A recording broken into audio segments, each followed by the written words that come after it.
অন্য সকল শিক্ষার্থীর যেই সমস্যা বা যেই সুবিধা সেটা আমার জন্য ছিল। খুব একটা ঝামেলায় আমাকে পড়তে হয়নি, মানে আমি নিজে সেগুলোকে অর্জন করেছি এবং সুযোগটা পেয়েছি। এটা আমার আসলে একটা ভালো লাগার অনুভূতি।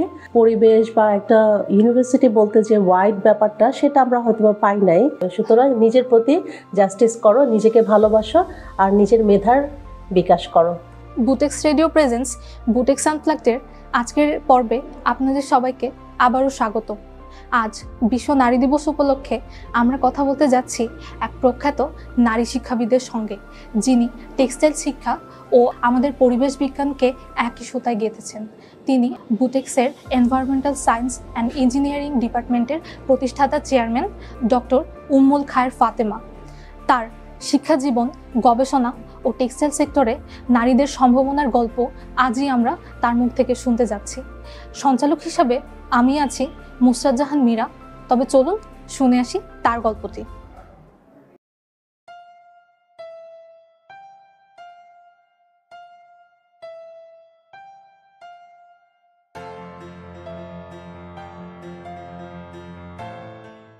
আসসালামু আলাইকুম ম্যাম। ওয়ালাইকুম সালাম। ম্যাম, আপনি কেমন আছেন? ভালো আছি, তুমি ভালো আছো? জি ম্যাম। ম্যাম, আপনার এত ব্যস্ততম সময় থেকে আমাদের জন্য সময় বের করেছেন, এটার জন্য অসংখ্য ধন্যবাদ। তোমাকেও ধন্যবাদ। আমারও খুব ভালো লাগে, আসলে আমার ছাত্রছাত্রীদের সাথে যে কোনো সময় কাটাতে আমার খুব ভালো লাগে। তোমাকেও ধন্যবাদ যে তুমি আজকে আমাকে ইনভাইট করেছো। ম্যাম, আপনি আমাদের এই বুটেক্স রেডিওতে এসেছেন, এটার জন্য আর আমি ম্যাম আপনার ইন্টারভিউ নিতে পারছি, এটার জন্য অনেক গর্বিত বোধ করছি। আপনি তো বুটেক্সের 22 ব্যাচেরই স্টুডেন্ট ছিলেন। একজন শিক্ষার্থী থেকে শিক্ষকতার এই জার্নিটা কেমন ছিল? আসলে বুটেক্সের সাথে আমার পথ চলা শুরু হয়েছে প্রায় 30 বছর হয়ে গিয়েছে। আমি তোমাদেরই মতো শিক্ষার্থী হিসেবে এখানে ঢুকেছিলাম, সেটা 1997 আমাদের আসলে ক্লাস শুরু হয়েছিল। আর আমি এখান থেকে পাশ করেছি 2001-এ 22তম ব্যাচের স্টুডেন্ট হিসেবে। আর এখানে আমি পরবর্তীতে 2003-এ শিক্ষকতায় জয়েন করি। জার্নিটা যদি বলতে চাই, জার্নিটা আসলে খুব স্মরণীয় ছিল আমার জন্য। কারণ একদম একাডেমিক লাইফের শুরু থেকে আমার যে একাডেমিক লাইফ সেটা আলহামদুলিল্লাহ বেশ খুব ভালো ছিল এবং আমি এখানকার পড়াশোনাটাও খুব ভালো এনজয় করেছি এবং সেজন্য আমি তৎকালীন সময়ের সবচেয়ে সেরা রেজাল্ট নিয়েই আমি এখান থেকে বের হয়েছি এবং তারই ফলশ্রুতিতে আমি এখানে শিক্ষকতায় জয়েন করেছি 2003-এ। তো এখন তো 2025, অনেক বছর হয়ে গেল এবং আমি আমার academic life as well as আমার যে প্রফেশনাল লাইফ বুটেক্সে, ওটা আমি আসলে এনজয় করছি। স্টুডেন্ট হিসাবে বুটেক্সে আপনার শিক্ষার্থী জীবনটা কেমন ছিল?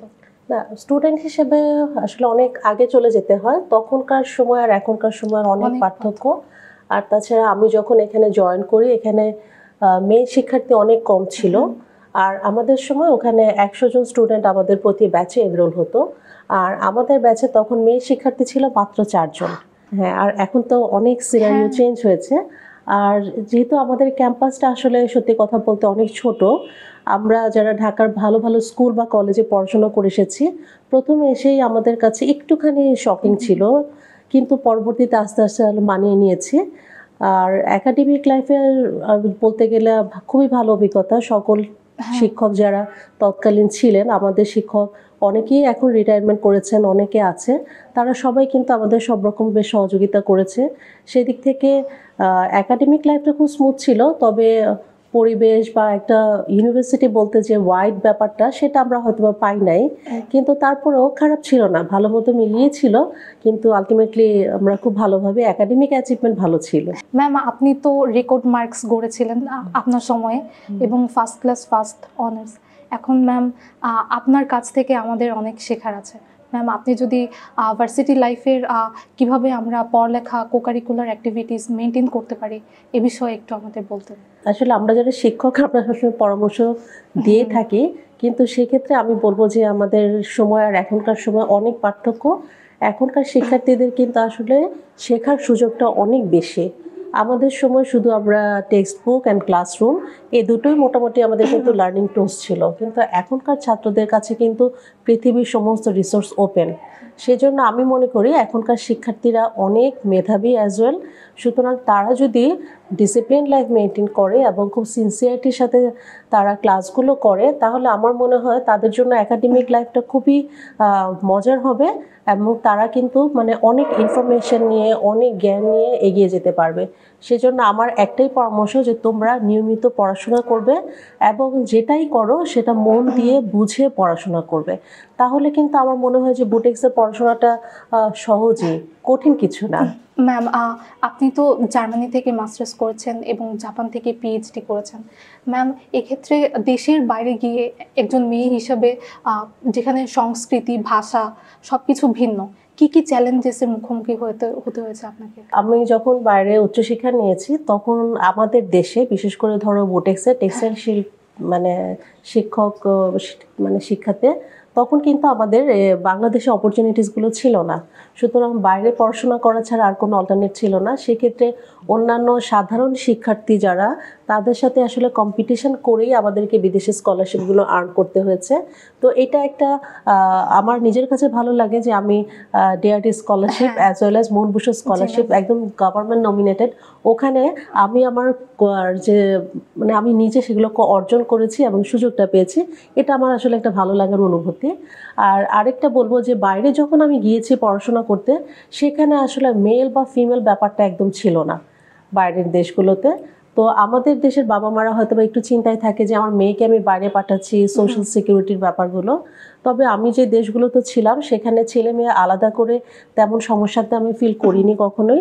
সেখানে অত্যন্ত সিকিউর এবং খুব ভালো মানে একটা সোসাইটি ছিল।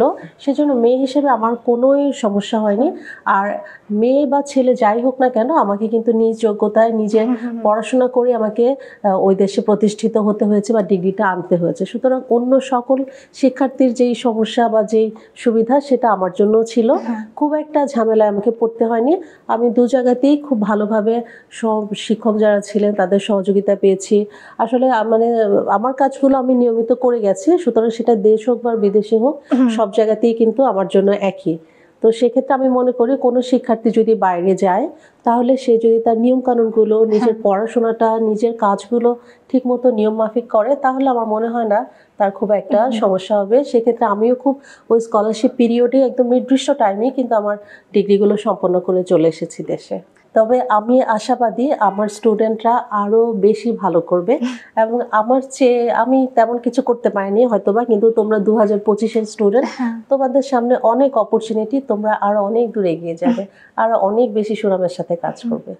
ম্যাম, আপনি যখন বুটেক্সের শিক্ষার্থী ছিলেন, এরপর তো ডেফিনেটলি ইন্টার্নশিপ অ্যান্ড এখনের যে সময়টা, এটা তো একটা অনেক বড় ব্যবধান।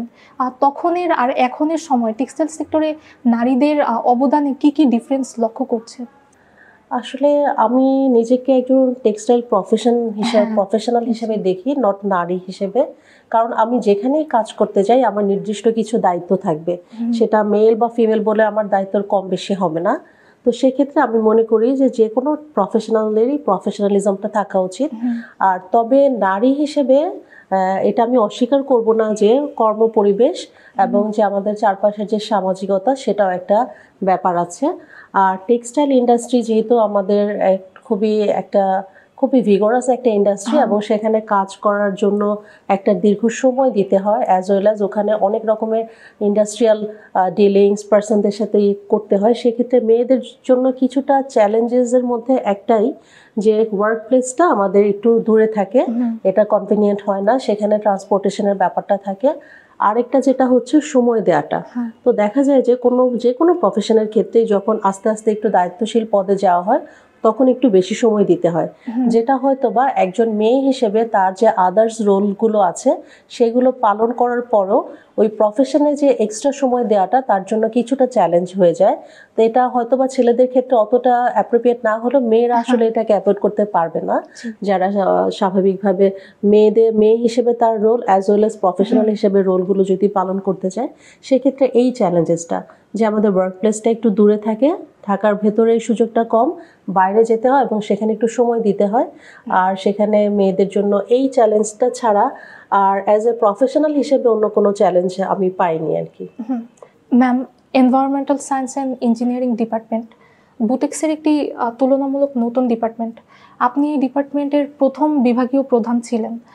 তো এই অভিজ্ঞতাটা যদি আমাদের সাথে শেয়ার করেন, কি কি প্রতিকূলতা ছিল, অনুকূলতা ছিল? আসলে আমার এনভায়রনমেন্টাল সায়েন্স অ্যান্ড ইঞ্জিনিয়ারিং ডিপার্টমেন্টটা আমার এখনকার ওয়ার্ক প্লেস, যেটা আসলে আমার একটা ভালোবাসার জায়গা। তোমাকে আগেই বলেছি আমি যে বুটেক্সে জয়েন করেছি 2003-এ, তখন আমি ওয়ার্ড প্রসেস ইঞ্জিনিয়ারিং ডিপার্টমেন্টে ছিলাম। তো সেখানে দীর্ঘদিন কাজ করার ফলে এবং যেহেতু আমি একাডেমিক লাইনে আছি অনেকদিন, তখন আমরা আসলে দেখতে পেয়েছি যে আমাদের একাডেমিক সাইডে কিছু গ্যাপ রয়েছে, বিশেষ করে এনভায়রনমেন্ট রিলেটেড। আমাদের textile one of the polluting sector, সুতরাং যে আমাদেরও কিছু দায়িত্ব রয়ে গিয়েছে যে আমাদের এই pollution mitigation, pollution prevention, pollution ম্যানেজমেন্টগুলো করাটা আমাদের টেক্সটাইল প্রফেশনালদের জন্য easier comparatively to other environmental engineer. সেই জন্য আমরা 2008-এ আসলে এই বিভাগটা চালু করেছি। তো সেক্ষেত্রে নতুন যে কোনো বিভাগেরই কিছু চ্যালেঞ্জেস থাকে। প্রথম চ্যালেঞ্জেস আমি মনে করি হচ্ছে কারিকুলাম ডেভেলপমেন্ট। তো এক্ষেত্রে আমরা যেটা করেছি যে environmental science and engineering related to textile field, আমরা বিভিন্ন ইন্ডাস্ট্রিয়াল স্টেক হোল্ডারদের সাথে আলোচনা করেছি, অ্যাজ ওয়েল অ্যাজ একাডেমিশিয়ান। এছাড়াও আমরা ইন্টারন্যাশনাল আমাদের সাথে কিছু কোলাবোরেটিভ পার্টনার ছিল, like German university professor, Stuttgart university থেকে কিছু প্রফেসরের এক্সপার্টাইজও আমরা পেয়েছি। তো সেক্ষেত্রে আমরা চেষ্টা করেছি আমাদের কারিকুলামটা যাতে খুব আপডেটেড হয়, কারণ আমরা 2018-তে কারিকুলামটা শুরু করেছি, একাডেমিক প্রোগ্রামটা। সেক্ষেত্রে আমার স্টুডেন্ট বের হয়েছে 2024-এ। তো আমাকে মাথায় রাখতে হয়েছে যে 2024-এর নিডটা আমাকে 2016-17-তে মাথায় রাখতে হয়েছে। সেক্ষেত্রে আমরা চেষ্টা করেছি কারিকুলামটা যাতে আপডেট হয়। তো এটা আমরা করেছি। আরও একটা চ্যালেঞ্জেস ছিল যে আমাদের একাডেমিক পার্সন, যে who will be the teachers.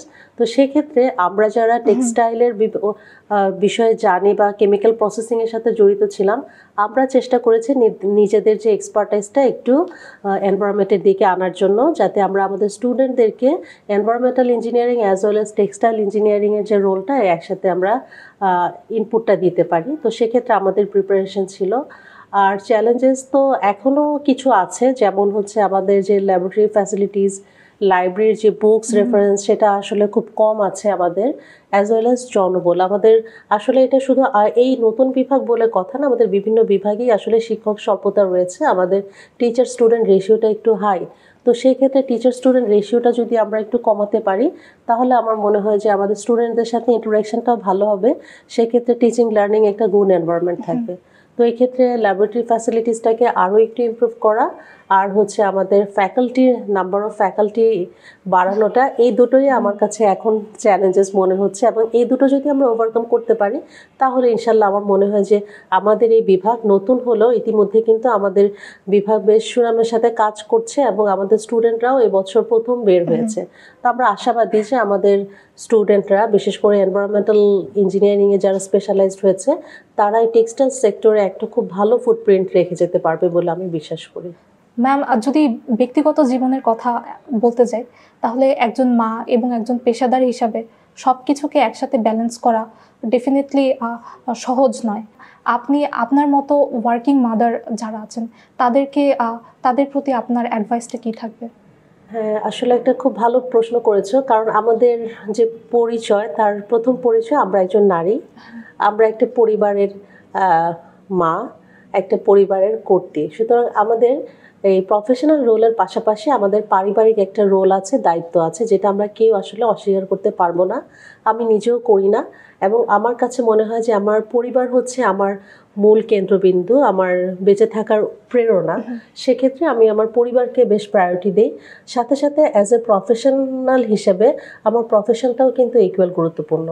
আমার কাছে আমার প্রফেশন অ্যাজ ওয়েল অ্যাজ আমার সন্তান একই গুরুত্ব পায়, সাথে আমার পরিবারও আছে। সেজন্য আমি মনে করি যে পারিবারিক যে বন্ধন, পারিবারিক যে আমাদের অ্যাটাচমেন্টটা, এটাও আমাদের লাইফের জন্য ইকুয়ালি গুরুত্বপূর্ণ। তো সেক্ষেত্রে এই দুটোর ব্যালেন্স করে চলাটা অবশ্যই দরকার। তো এই ব্যালেন্সটা অনেক সময় একটু একটু ডিফিকাল্ট হয়ে যায়, কিন্তু সামহাও এটাকে ম্যানেজ করতে হয়। তো আমার যে কোনো প্রফেশনাল নারীরাই আসলে এই গুলো ফেস করে। যেমন একজন ওয়ার্কিং মাদারের যখন খুব ছোট বাচ্চা থাকে তাদের জন্য ওয়ার্ক প্লেসে ডে কেয়ারের ফ্যাসিলিটিস থাকাটা, অ্যাজ ওয়েল অ্যাজ আমরা যেহেতু শিক্ষকতায় পেশা আছি আমাদের ওয়ার্কিং টাইমটা কিছুটা ফ্লেক্সিবল আছে, তো সেক্ষেত্রে এই সুবিধাটাও আমরা অনেক সময় পাই যে একদম রিজিড না আমাদের টাইম ফ্রেমটা। আমরা ইচ্ছে করলে আমাদের যে বিভিন্ন ক্লাস থেকে শুরু করে আমরা অনেক সময় ফ্লেক্সিবিলিটিটা আমরা আছে, কিন্তু তার মানে এই না যে আমরা শুধু পারিবারিক দায়িত্ব পালন করতে গিয়ে প্রফেশনের দিক থেকে কোনো রকমের ব্যর্থ হবে, এটাও আসলে এক্সপেক্টেড না। আমি আগেই বলেছি আমার আসলে আমার সন্তান যতটা গুরুত্বপূর্ণ আমার এই জবটাও ঠিক একই রকম গুরুত্বপূর্ণ। সেক্ষেত্রে আমি আসলে মনে করি যে এটা যেহেতু আমার পেশা, আমি একটা মান্থলি স্যালারি এখান থেকে ড্র করছি, সুতরাং আমার এই হালাল ইনকামটা আমার মাথায় থাকে সবসময় যে আমার দায়িত্বগুলো আমি ঠিক মতো পালন করছি কিনা। তবে এই সবসময় যে একদম 100% 50-50 মানে ব্যালেন্স রাখা সম্ভব হয় তা না, কিন্তু তবে এক্ষেত্রে আমি মনে করি আমার পরিবারের কাছ থেকে আমি খুব সাহায্য পাই, সেজন্য হয়তোবা আমি এখনো পারছি। আর যারা অনেকেই পারছে আর কি আমি বিশ্বাস করি, তবে একটু ডিফিকাল্ট হলেও মানে দুটো একসাথে চালাতে হলে আসলে পারতেই হবে, এর কোনো বিকল্প নেই। ম্যাম, আমরা যেহেতু সবাই বুটেক্স থেকে টেক্সটাইল ইঞ্জিনিয়ারিং পড়ছি, এক্ষেত্রে ম্যাম একটা শিক্ষার্থীর গ্র্যাজুয়েশন পরবর্তী ভাবনা, যেমন সে টেক্সটাইল ফিল্ডে পারসিউ করবে নাকি সে হায়ার স্টাডিজে যাবে নাকি সে গভর্নমেন্ট জবের প্রিপারেশন নেবে, এই ভাবনাটা ম্যাম আপনার কি মনে হয় যে কিভাবে একটা স্টুডেন্ট আরও ভালোভাবে নিজেকে প্রিপেয়ার করতে পারে? আসলে যেটা আমরা একজন বস্ত্র প্রকৌশলী তৈরি করছি আমাদের টেক্সটাইল সেক্টরকে সার্ভিস দেওয়ার জন্য।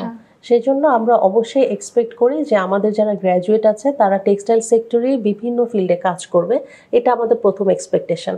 এবং আমরা এছাড়াও আমাদের ছাত্রছাত্রীদের যারা গ্র্যাজুয়েট হয়েছে তাদেরকে সামনে অনেক অপরচুনিটিস আছে, তারা বাইরে বিদেশে যাওয়ার সুযোগ আছে যদি হায়ার স্টাডিজ করতে চায়, বিদেশে চাকরির অপরচুনিটিস আছে, এছাড়াও দেশে অন্যান্য সরকারি চাকরিতেও তারা কিন্তু পার্টিসিপেট করতে পারে। এবং অ্যাজ ওয়েল অ্যাজ আমাদের ছাত্ররাও কিন্তু আমাদের যে বিভিন্ন প্রাইভেট ইউনিভার্সিটি বা সরকারি কলেজগুলো আছে সেখানেও কিন্তু তাদের শিক্ষকতার সুযোগও আছে। তো সেই ক্ষেত্রে আমি মনে করি একজন গ্র্যাজুয়েটের যে প্যাশন, সে ভবিষ্যতে নিজেকে কোথায় দেখতে চায় এটা গুরুত্বপূর্ণ। তুমি কি একজন টেক্সটাইল প্রফেশনাল ইন্ডাস্ট্রিতে তোমাকে দেখতে চাও আফটার 10 ইয়ার্স, তাহলে তোমাকে ইন্ডাস্ট্রিতে যেতে হবে। তুমি যদি নিজেকে একাডেমিশিয়ান হিসেবে দেখতে চাও, এই ড্রিমটা তোমার থাকে, এটা তোমার একাডেমিক লাইফের শুরু থেকেই এভাবে থাকলে, কারণ একাডেমিক লাইফে আসার জন্য কিছু রিকোয়ারমেন্ট আছে, সেটা অ্যাচিভ করার চেষ্টা থাকতে হবে।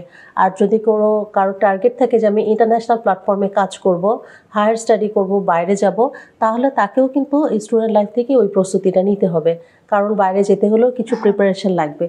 তো আমি মনে করি একজন ছাত্র কিভাবে নিজেকে আফটার 10 ইয়ার্স দেখতে চায় তার উপর ডিপেন্ড করবে সে কোন দিকে যাবে। সে ইন্ডাস্ট্রিতে কাজ করতে পারে, হায়ার স্টাডিজ করতে পারে, বাইরে কোনো ইন্টারন্যাশনাল কোম্পানিতে জব করতে পারবে, অনেক অপরচুনিটিস আছে। এটা আসলে স্টুডেন্টদের যে সেলফ মোটিভেশন, ডিজায়ার, এটাই আমার মনে হয় এখানে মেইন রোল প্লে করবে।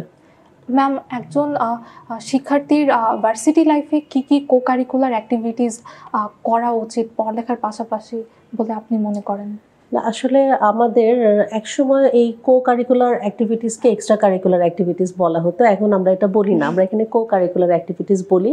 কারণ এখানে আসলে হচ্ছে বিশ্ববিদ্যালয়, এটা এখানে শুধু পড়াশোনা হবে তা না, একজন গ্র্যাজুয়েটকে আমরা এমনভাবে তৈরি করতে চাই যাতে সে ভবিষ্যতে ফিউচার লাইফে একজন পূর্ণাঙ্গ প্রফেশনাল হিসেবে কাজ করতে পারে। তো সেক্ষেত্রে আমরা যেমন ডাইনিং টেবিলে যখন বসি আমাদের কিন্তু একটা ভাত একটা তরকারি হলেই চলে, কিন্তু তারপর আমরা কিন্তু অনেক রকমের ফুড একসাথে খাই বা অর্ডার করি, কেন? একটু ভালো লাগার জন্য। সুতরাং আমাদের লাইফেরও কিন্তু অনেকগুলো কোয়ালিটি আমাদের অ্যাচিভ করতে হয়। তুমি যদি ভালো গান গাইতে পারো, তুমি তোমার প্রফেশনের বাইরেও কিন্তু তুমি একটু হাইলাইটেড হবে, এগুলো হচ্ছে তোমার ভ্যালু এডিশন। তো আমি মনে করি আর আমাদের সেক্টরটাতে আসলে আমাদের অনেক লেবার ইন্টেন্সিভ জব আছে, আমাদের অনেক রকমের বায়ার কমিউনিকেশন আছে, সেক্ষেত্রে কিছু এক্সট্রা স্কিল আমার স্টুডেন্টদের দরকার, গ্র্যাজুয়েটদের দরকার যদি প্রফেশনাল হিসেবে কাজ করতে চায়।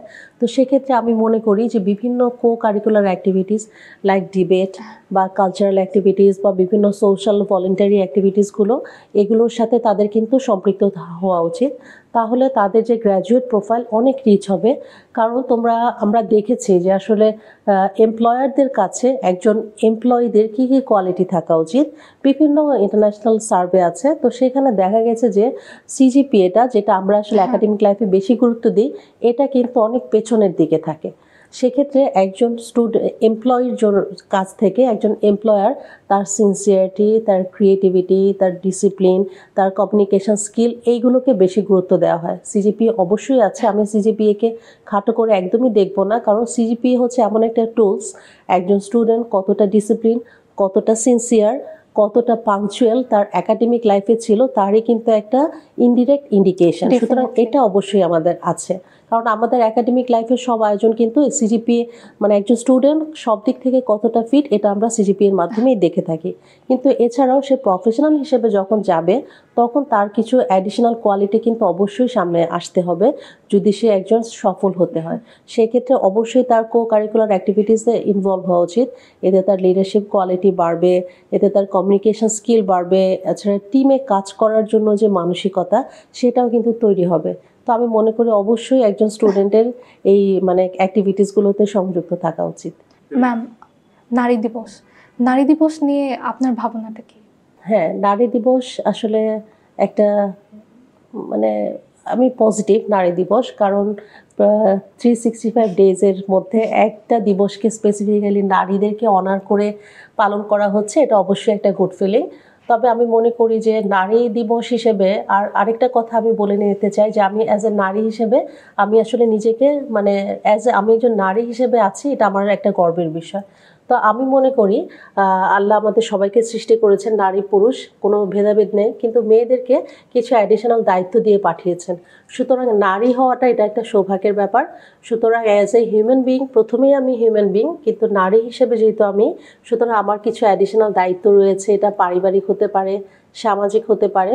আর অ্যাজ এ প্রফেশনাল হিসেবে নারী পুরুষ সবাই সমান, কারণ আমরা যখন একটা প্রফেশনে যাই, আমি কিন্তু নারী হিসেবে কোনো ফেভার বা ডিসফেভার আমি চাই না।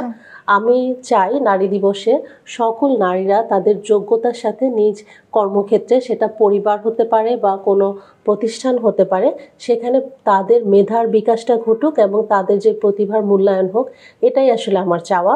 সেখানে নারী পুরুষ আলাদা করে না, তাকে একজন হিউম্যান বিইং হিসেবে ট্রিট করা হোক এবং সে তার মেধার যে বিকাশটা করার সুযোগটা পাক সব ক্ষেত্রে, এটাই আসলে নারী হিসেবে নারী দিবসে আমার চাওয়া। এই নারী দিবসে শিক্ষার্থীদের প্রতি, স্পেশালি মেয়ে শিক্ষার্থীদের প্রতি আপনার উপদেশটা কি থাকবে? আচ্ছা, নারী দিবস হিসেবে যে কোনো নারীর প্রতি আমার উপদেশ থাকবে, নিজেকে তুমি যোগ্য করে গড়ে তোলো, কারণ পৃথিবীতে তোমাকে লড়াই করে বাঁচতে হবে, তোমার যোগ্যতা দিয়ে তোমার পজিশন নিতে হবে। সেক্ষেত্রে তুমি নিজেকে যত যোগ্য করে গড়ে তুলবে, তাহলে তুমি অন্যদের চেয়ে এগিয়ে যাবে। আর আরেকটা কথা, যে নারী পুরুষ আলাদা করে না, আমাদের সৃষ্টিকর্তা সবাইকে কিছু না কিছু মেধা দিয়েছে। সুতরাং তুমি তোমার মেধার অপচয় করবে না, নিজের প্রতি জাস্টিফিকেশন করো, তোমার যে প্রতিভা, তোমার যে ক্যাপাসিটি আছে, সেটাকে তুমি জাগিয়ে তোলো, সেটার পরিপূর্ণ বিকাশ করো, তাহলেই তোমাকে মানে তুমি একজন পূর্ণাঙ্গ সফল মানুষ হতে পারবে। সুতরাং নিজের প্রতি জাস্টিস করো, নিজেকে ভালোবাসো আর নিজের মেধার বিকাশ করো। ম্যাম, আজকের বুটেক্স রেডিওর বুটেক্স আনপ্লাগে আপনি আমাদেরকে আপনার মূল্যবান সময় দিয়েছেন এবং আপনার ইন্টারভিউ নিতে পারে আমি ম্যাম অনেক কিছু শিখতে পেরেছি। ধন্যবাদ তোমাকে, তুমিও খুব সুন্দর করে আমাকে প্রশ্ন করেছো। আমার খুব ভালো লাগছে যে তুমি নতুন প্রজন্মের নারী হিসেবে আমার কাছে জানতে চেয়েছো আমার ভাবনাগুলো, এবং আমি শেয়ার করতে পেরেছি। এটা আসলে আমার জন্য খুব ভালো লাগার একটা বিষয়। ধন্যবাদ ম্যাম আপনাকে। আজকের পর্বে ডক্টর উম্মুল খায়ের ফাতেমা ম্যামের অভিজ্ঞতাগুলো আমাদের নতুন পথের খোরাক জুগিয়েছে, দেখিয়েছে কিভাবে নারী হিসাবেও নিজের দক্ষতা পরিশ্রমের মাধ্যমে আমরা যে কোনো সেক্টরে টিকে থাকতে পারি এবং সমানভাবে নিজেদেরকে প্রতিষ্ঠিত করতে পারি। সঞ্চালক হিসাবে আমি ছিলাম নুসরাত জাহান মীরা। সবাইকে ধন্যবাদ।